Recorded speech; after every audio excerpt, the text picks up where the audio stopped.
Happy Monday. How's it going? Good, good. How are you? Pretty good. Yeah, Awesome. it's winter is upon us, I think.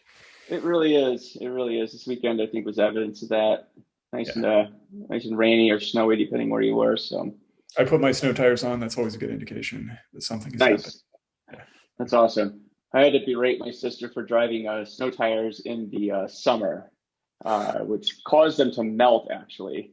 Oh, So, okay. yeah. So she I think I've learned her done that lesson on that. before. What's that? I think I've done that before, especially during a pandemic, right? So, Yeah, yeah. You don't want to get them changed, but yeah, definitely. always Let that be a lesson to the audience. Like, snow tires are meant for the winter, not for the summer. right, So, soft compound. yeah, Exactly. unless you want your tires to Melt miraculously and explode. disappear in the summer. Yeah. So, yeah, awesome. Yeah, well, this week we wanted to talk about, I think, a topic that's near and dear to our hearts, and also something that we come across with almost every client that we talk with, and that is vendor and open source software lock-in. So Yes. I guess the question is it better to deploy source software on your own, use an open source software managed service, or do you just go with a proprietary service and skip open source? So I think we want to, I think address the pros and cons of these approaches and give our thoughts on how we think people should proceed. Yeah, and I think part of this is in response to some spurious arguments that I think we've heard sometimes. And that is people will claim, oh, well, if I go to the cloud, but I only use open source, then there's no lock-in. I'm like, I don't think that's entirely true. And I don't, we're kind of touching the third rail of open source here, right? People get this quasi-religious vindictive furor when you talk about open source philosophies. But I think the thing we want to argue for is that everything has lock-in, and it's just important to evaluate what that lock-in is, and also to have an exit strategy. So in other words, if you decide that you don't want to be using Apache Airflow in the future, how hard is it going to be to migrate away from that? Or if you want to Right. stop using Oracle. Yeah. Mm-hmm. Yeah, so I mean, if we dive into some definitions here, I mean, what is managed open source? Yeah, I mean, I think that's kind of a continuum, right? Like some managed open source products are open source, but you don't have to turn any knobs. You just click a button, spins up a cluster for you. It does its thing, and then you click another button when you're done, and the cluster spins down. All the way down to most of it's managed, but there's still a lot of buttons, a lot of knobs to turn. Hmm. I mean, so in a lot of cases, these managed open source products that you see, like I think a really good example is you can have open source Kafka, for example, and that's a great service, and a great platform.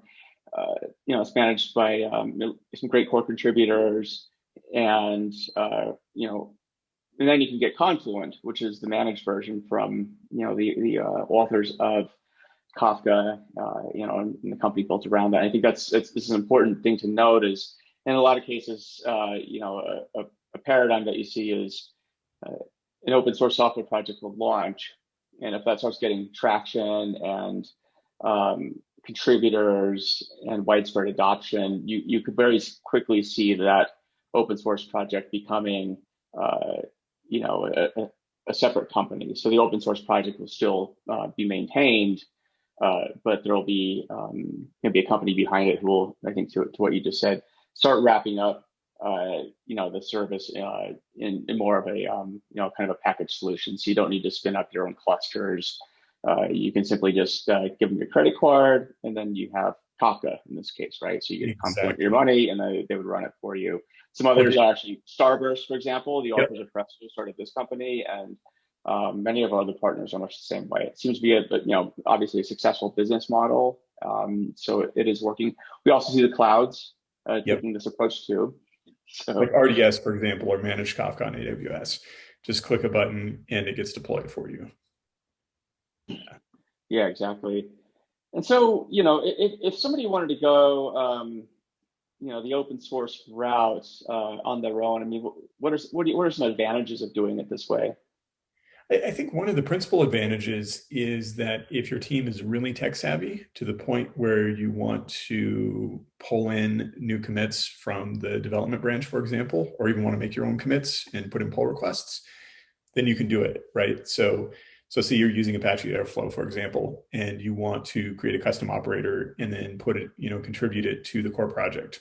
If you manage your own Airflow, that's something you could do. You can just stream in your own commits, and as you need really finely controlled capabilities and improvements, that might make a lot of sense. But then the disadvantages, well, I'll let you start on the disadvantages, actually.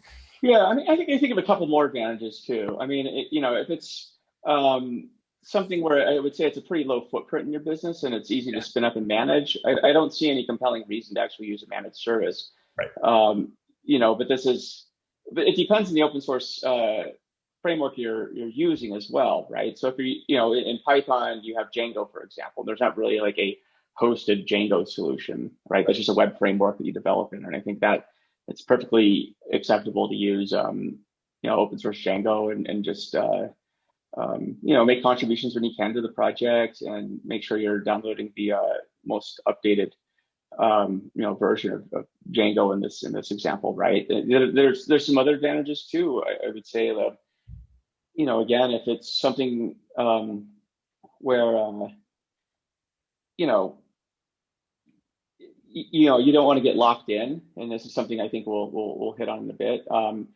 There could be some use cases where just getting open source frees you from being locked in to either a managed service contract or proprietary solution. There are some trade-offs, which I think we'll get into it in a bit. But I think these are all appropriate approaches for open source. I mean, open source has been around for a really long time. I think estimates are upwards of 70% of companies are using some sort of open source deployment in their infrastructure these days. So it's pervasive, and the argument I would say against being completely against open source, I think is completely disproven in the ecosystem, right? But we can get into that discussion as well. But what would be some disadvantages of I suppose, kind of maintaining your own open source deployment in production? And I think I'll frame the disadvantages by maybe talking about the advantages of managed open source. So for example, if I spin up a database on Amazon or RDS instead of rolling my own, say, Postgres, behind the scenes, Amazon takes care of replication. They have a bunch of auto-scaling features, or maybe auto-scaling isn't the term here, but I can turn a knob and say, you know what, I want my database to scale up larger, and you can schedule that. It gets scaled up for you. You can schedule upgrades, you can schedule backups. That's all work that you have to do if you're managing it yourself. And where you get into a database that needs to be very high SLA, which if you're running a web application or an e-commerce company, it needs to be very high SLA. Having those extra benefits just makes your life a lot easier, right? All that stuff you can set up on your own, but you're kind of reinventing the wheel, having to figure out, okay, how am I going to replicate my database cross zone? If something fails, now I need to, create another copy of the database, set up failover there. RDS just takes care of a lot of those details for you. Right. Yeah, we've seen this quite a bit, I would say, with application developers where I think you saw this kind of more back in maybe early to mid 2010s and before that, where people would spin up VMs in the cloud, but then install maybe MySQL or Postgres as a database. It's something that I think if you're in the cloud, we would definitely advise against doing for a lot of the reasons that you just explained. Things like security, updates, et cetera, are taken care of by teams of people at these clouds versus maybe your team. And it comes back to the notion of undifferentiated heavy lifting. So right. If you're spending your time doing something that's probably automated as a solution in the cloud, like what are you really gaining from that? Exactly. Yeah. Right. And now, on the other hand, if the database is your secret sauce, so in other words, if you're a financial transaction processor and you need your transaction, need to do really high rate of transactions and you need to customize Postgres for that reason, then maybe you want to set up your own. Right. But if you have like a simple Django web app, for example, right, and you're doing, or a simple CRUD app, and you need it backed up by a database, I don't really see any particularly compelling argument for standing up your database on a VM these days. Like and I've seen so many examples of where this goes wrong. Like, gosh, the VM that our database was on, actually this happened to me once. The VM died, and our database was on that VM. And so there goes that. Thankfully, we're doing backups of that VM and snapshots. But if we hadn't done those additional practices, that database would have been nuked, completely out of existence. And again, if you're, say, we deal a lot with data teams. If you're a data team, do you think you're going to have the expertise to be a data team and also manage open source databases or other infrastructure, right? I mean, it's a pretty rare skill set for a team to have, I would say, but it happens a lot. Right. Yeah. The other thing is that these managed services, especially when we get into the more analytics side, so Postgres you can scale. It's kind of tricky. I don't know that RDS offers clustering for Postgres. But when you get into the analytics world, it's expected that everything will be a cluster once you get into the big data space, which I think most companies have something that I would classify as big data these days. Yeah, I mean, in RDS land, that'd be Aurora, right? So yeah, that's a good point. Yeah, so yeah, they have their own. Yeah, that's a very good point. But if you're getting into like scaling out a database and being able to scale it up and down and such, like you would do with Snowflake, or BigQuery has its own version of that, then having a managed service is going to be much, much nicer, because having to manage all those instances, get them spun up, and then scale down so you can cut your costs when you're not using a lot of resources at night. It's a hard problem. And it's a hard problem in the sense of it takes a lot of work from SREs to really make that work correctly. For sure. Yeah. And so, there's the notion of total cost of ownership, right? And so you see these calculators all the time where it's, let's evaluate the cost of our infrastructure, licensing, all those costs. It's a pretty black and white picture of what you're going to be spending on resources. I would say here's where I think people get into sort of a conundrum with open source, and they try and manage on their own as well. I mean, I've heard people say, well, we don't pay for anything, right? So so somebody may have spun up a Hadoop cluster, for example, and even though you're not paying for it, your team that manages your Hadoop cluster ends up costing you $500,000 or more a year in in labor. So the notion that you don't pay for anything is absolute hogwash, in my opinion. And the other part of this is now you have a team of people who are dedicated to maintaining this open source infrastructure, and that time spent is gigantic opportunity cost. So in addition to total cost of ownership, there's a notion that we discuss a lot, which is total opportunity cost of ownership. Yeah. So when you make an investment, that in a sense precludes you from, or prevents you from working on other stuff, because now your time is dedicated here. Your resources and your money are spent here. Especially at the rate that things change in data, in technology in general, I think having optionality is a good thing. I think having the ability to be flexible and adapt to new paradigms and new technologies is a great thing. You don't want to be the company that's stuck on, this creaky legacy system because you dug yourself a hole because you're trying to save a few dollars, which ends up actually costing you more money at the end of the day. Right. Right. And I think we're seeing a lot of businesses get into this situation now because many are stuck on legacy Hadoop, running pig jobs and Hive and things that are, most engineers would not recommend these for a new build analytics system or data processing system, right? Hive has gone out of style to a large extent, and so has Pig, even more so. And yet companies are very much stuck with these tools because they have a bunch of jobs running, and it's hard for them to disentangle themselves from the tools. Yeah. Yeah. Yeah. Oh, go on. The other thing I'll say about open source is that there's very much this like cultural movement, which I support, right? That's the Silicon Valley, like esprit de corps, like let's, instead of just buying an off-the-shelf product, let's work on something open source, and then we're helping out the community is helping us. And I agree with that. The problem is that you want to make sure that you're doing that on what your special sauce is. You don't want to, the stuff that is not really critical to your business or that you're not really, really good at, you should probably just buy off the shelf rather than like trying to make pull requests and improvements. It just doesn't, to your point, it's total opportunity cost of ownership. If you're spending a lot of time just managing an analytics system that you don't care about that much, then you're not doing other stuff. Okay, so let me ask you this: for your snow tires that you just got, did you go and like make those from scratch? Exactly, right. Or did you go to the store and go buy them like a normal person? Yeah, that's exactly right. Yeah. Or did you, or to use the equivalent, did you download plans for your tires and then, go find, the raw ingredients, and mine those and everything else, or go to the tire part store and like get a kit to make your tires? I mean, you didn't, that probably didn't cross your mind at any point when you got these tires this morning, did it? Precisely. Yeah. I just bought something off the shelf because I don't want to have to think about it. And I paid someone else to put them on my car instead of like getting in my own rims and changing my own tires because I'm not a specialist in tires. And so I don't want to think very hard about that. Do you think the person who installed your tires today, do you think they knew what they were doing when they installed your tires? Let's hope so. I've had pretty good customer service. I mean, hopefully you didn't go on the side of the street and just have some like random guy do it for you. Exactly. Took it to a tire shop. Hopefully knows what they're doing. But you didn't go to a florist, for example, to get your Yeah. tires changed, Yep. right? Took it. So I think the analogy holds. So if if an open source project is in your wheelhouse and this is core to what you do, by all means, I would say knock yourself out, go for it.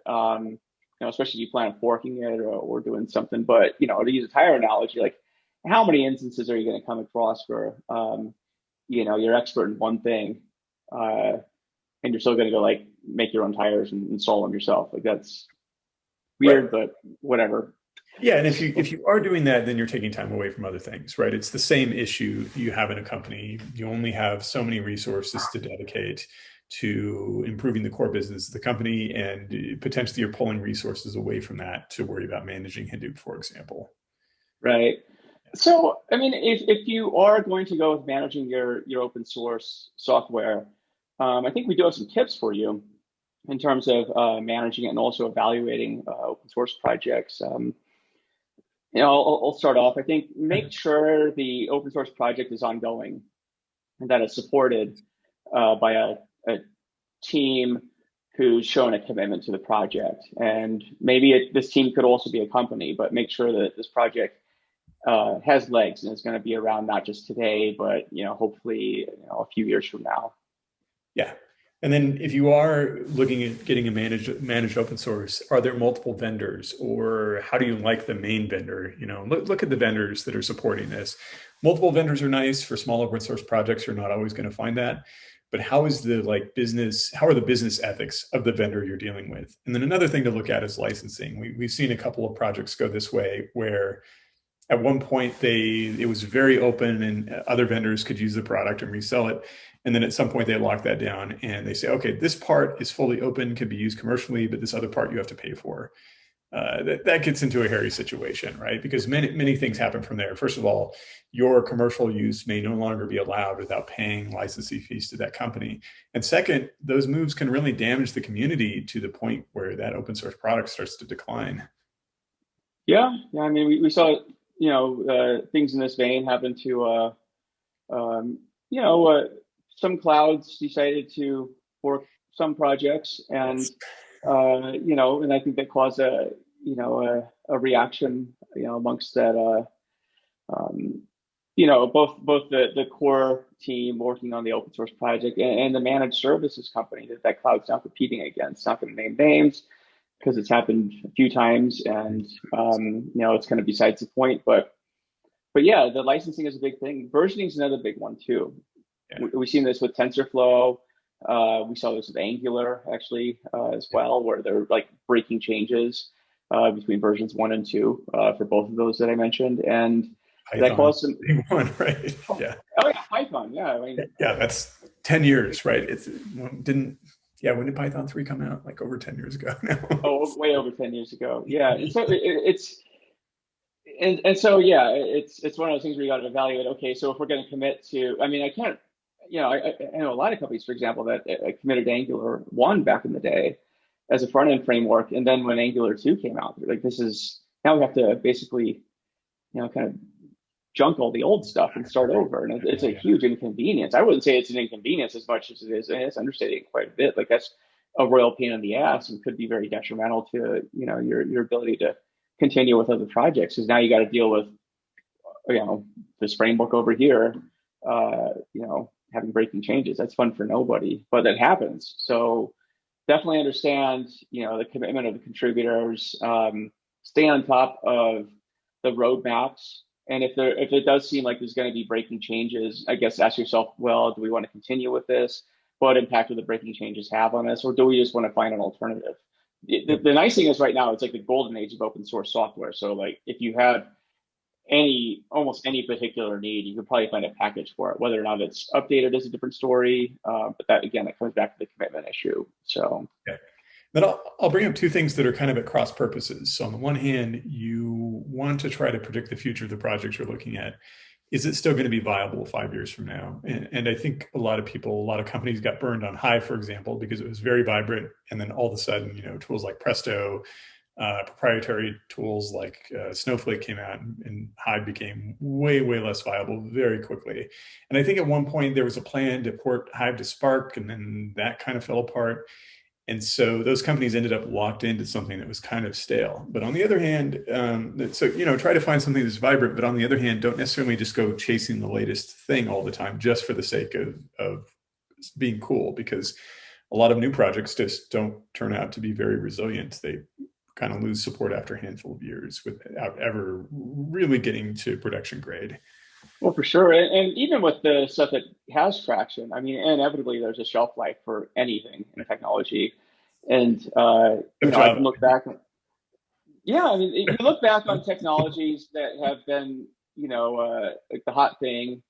Look back 5 years ago and look at the hot big data technologies, for example, or the hot machine learning technologies, for example. I mean, a lot of these technologies are, I think, just coming sort of at the top of the hype cycle, and now what's still there and what's sort of on its way out. I think it's a really telling picture, because these cycles happen all the time. The only thing you can bet on is that things are going to change, and what you're like really hot on right now is going to be old hat, obsolete at some point in the future. That's just how it is. So yeah, that's absolutely right. Yeah. I would say the only things that have longevity have been things like C, Bash, Java, SQL, right? So those there's a phenomenon we talked about in maybe a couple other episodes where we talked about the Lindy effect, where in technology, there's a certain point where the opposite happens, where if it's been around long enough, there's a very good argument that it's going to continue being around. I don't see SQL dying anytime soon. I don't see the C language dying anytime soon. Shell and Bash aren't going anywhere. And so Excel, for example, that's not going anywhere either. And so, everyone wants to come up with the latest mousetrap, the better mousetrap for this kind of stuff. And so it's this fine line between, there's definitely like this continuum of like fads, over here, the stuff that's, the fads hope to, this cool, they want to jump into at some point. So, but there's a very good chance that like the stuff you're seeing in the open source world right now, it's temporary. It'll be supplanted by something else or some new way of thinking or whatever. So at the end of the day, I think understand what problem you're trying to solve and don't get so fixated on the technology. I think for us, we've reached a point where we see so many different technologies that we don't really try to become too religiously involved with any one thing, just because we know it all changes all the time. That's right. Yeah. So, and going back to the discussion of lock-in earlier, you can't avoid lock-in, right? Whatever technology you choose, there's some lock-in involved. If I choose to use Django, I'm locked into Django, I'm locked into Python. Moving my code to something else, I probably don't end up moving it. I probably end up scrapping it, right? And so whatever technology you adopt, think about your exit strategy. So if suppose you're adopting Spark or Hadoop or whatever, think about, okay, what if this is no longer cool in 3 years or no longer serves my needs very well in 3 years? How do I get out of it? Like how am I going to move to something else if that happens? Mm-hmm. Yeah, that's a big one. And so it kind of brings us to this question of lock-in that we're going to initially discuss, which is lock-in occurs, I think, any which way you slice it, I think, as you're indicating, right? So if you're going with open source, going with managed open source, if you're going with a proprietary solution, those all have lock-in regardless. And I'm still waiting for the day somebody can try and convince us otherwise on this. Like there is lock-in. Like once you're in one thing, you're literally not in the other, and that's kind of how that works. So. Yeah. And it's technical, it's complex, it takes a long time to learn. You have to build out, you have to train your team, you have to build out expertise. Many of these systems, you're going to write a lot of code. The code is locked in as well. It's not like, no matter what someone is promising in terms of ease of use and simplicity, there's going to be some degree of lock-in if the system you're looking at has technical complexity. It's just a reality. Mm-hmm. And so the things I think we'd recommend is, because lock-in is just going to be a fact of life, Right. some things you want to keep in mind if, with the roadmap or, that you're trying to discuss, or how do we get out of this at some point. So some things where we've seen people get stuck, or data movement, right? Yeah. So if you're using, whether it's open source, managed open source, or a proprietary solution, like if I need to store my data somewhere, um, can I use, can I use that data with a different type of technology, assuming I move to that, right? So that's where something like object store is great, because you can throw like literally any technology you want on top of, Yeah. an object store, and you can, I wouldn't say any technology, but like Spark, Hadoop, Hive, Presto, whatever, right? It all reads from the same object store. So that's good. I would say keep your data in a place like that where you have flexibility and tools, right? If you're going with a third-party solution, a proprietary solution, just make sure that you have the ability to export your data out. You don't want to get locked in with your data. Yeah. That is a big trap. And if any proprietary solution tells you that, oh well, your data is locked in, but you can get it out, and you're not quite sure, like have them prove it. And if they can't prove it, then don't go there. Yeah. And map out the costs, right? Try to estimate, okay, how much is it going to cost me to get this data out? And how likely am I to have problems and some bad data? I mean, anytime you're moving between two systems, there's stuff that just doesn't transfer quite right. And there's some intervention required to get that fixed. It just happens. And we see it every time we try to do some kind of a migration. So be aware of that issue. And this is also an argument in favor of SQL. So going back to the Hadoop discussion, early days people were writing raw map reduce jobs, and then you had Pig, which at the time was pretty cool, and then Hive, and you ended up writing a lot of custom code. The nice thing about getting into Hive, though, is that you were into SQL, and SQL is just much more portable than many of these other languages. And so, yeah, it's going to be some work to change dialects to understand the wrinkles of a particular database, but still, you can take a SQL query and you can kind of work through it one statement at a time and get things working in a different SQL database.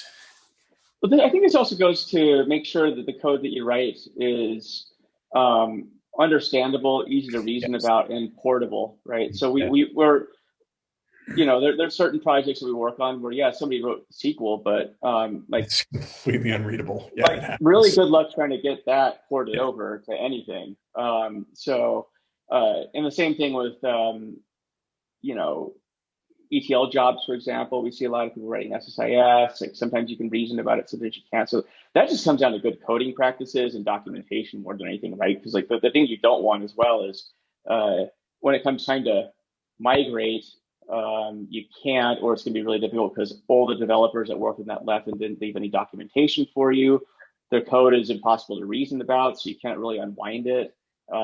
These are the things I would say, like, regardless if you're using proprietary, managed open source, always have good hygiene with your practices, because if you don't, that's debt that's going to come back to bite you at some point. And so, and I would say if you're going to use a proprietary service, just make sure that you have a plan of porting off of it if you need to. Don't just assume like you're going to be in there forever. You might assume you're in there forever, and I guess if you want to be in there forever, go for it. It's a free world. But proprietary or open source, right? Always be thinking about what comes next. Not that you're like getting ready to jump at any time, but it's more like, okay, if something changes, what is my company going to do? I'll bring up another thing, and that is that the data science world, a lot of people hacking on data on laptops, has kind of been slow to adopt a lot of proper DevOps processes like version control and commenting, all those things that you were talking about. And so in general, the data world can really benefit from learning from the code development world. Better portability, easier to read the code, have a history of things you've done as you're making commits and such. Yeah. For sure. Yeah.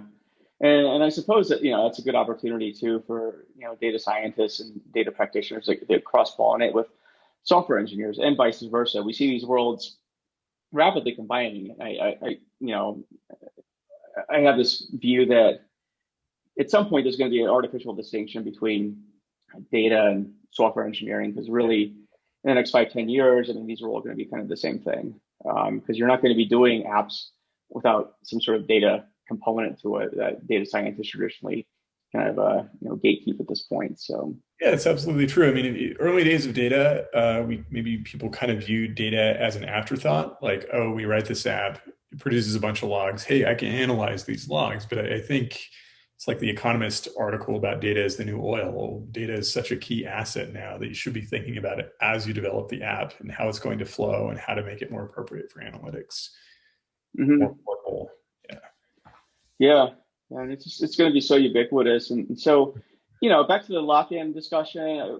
I think we're both saying that when you evaluate any tool, just make sure you have an exit plan, right? Yeah.